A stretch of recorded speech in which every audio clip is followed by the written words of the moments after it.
Jésus a prié pour nous. Il a demandé que nous soyons un avec lui comme il est lui-même un avec le Père. Union sublime. Le Sauveur a parlé de lui-même en ces termes. Le Fils ne peut rien faire de lui-même. Le Père qui demeure en moi, c'est lui qui fait les œuvres. Jean 5, 19, 14, 10. Si donc Jésus-Christ demeure dans nos cœurs, il produira en nous le vouloir et le faire selon son bon plaisir. Philippiens 2, 13. Nous agirons comme il a agi. Nous manifesterons le même esprit, ainsi, l'aimant et demeurant en lui, nous croîtrons à tout égard en celui qui est le chef, Christ. Éphésiens 4, 15.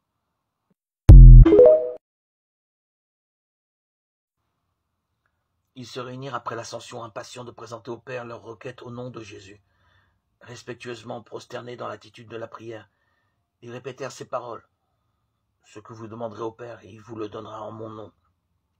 Demandez et vous recevrez afin que votre joie soit parfaite. Jean 16, 23, 24.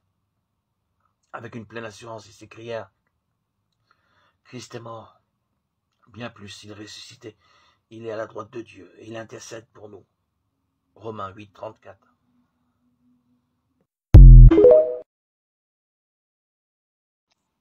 Avec le don de la force, le Saint-Esprit libère le terrain de notre cœur. Il le libère de la torpeur, des incertitudes et de toutes les craintes qui peuvent le freiner, de manière que la parole du Seigneur soit mise en pratique de façon authentique et joyeuse. C'est un vrai secours. Ce don de la force, il nous rend plus forts, il nous libère aussi de nombreuses entraves. Il y a des moments difficiles, des situations extrêmes où le don de la force se manifeste de manière extraordinaire, exemplaire. C'est le cas de ceux qui doivent affronter des expériences particulièrement dures et douloureuses, qui bouleversent leur vie et celle de leurs proches.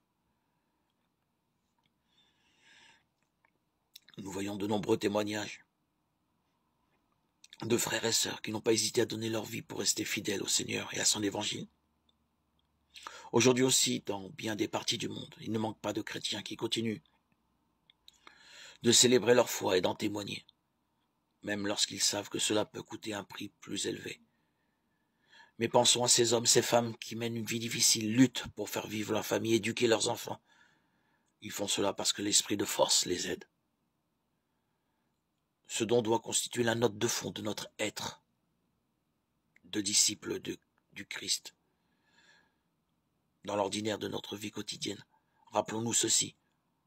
Je peux tout en celui qui me donne la force. Philippiens 4, 13. Viens, Esprit Saint, et envoie du haut du ciel un rayon de ta lumière. Jésus, tu es vainqueur. Tu nous as promis cet Esprit Saint. Il est là, en nos vies, pour nous fortifier, nous donner la force d'avancer. Alléluia. Alléluia. Donne-nous toujours, Seigneur, la grâce de nous maintenir avec joie dans la pensée du bien, du bon, toi qui es un Seigneur bon.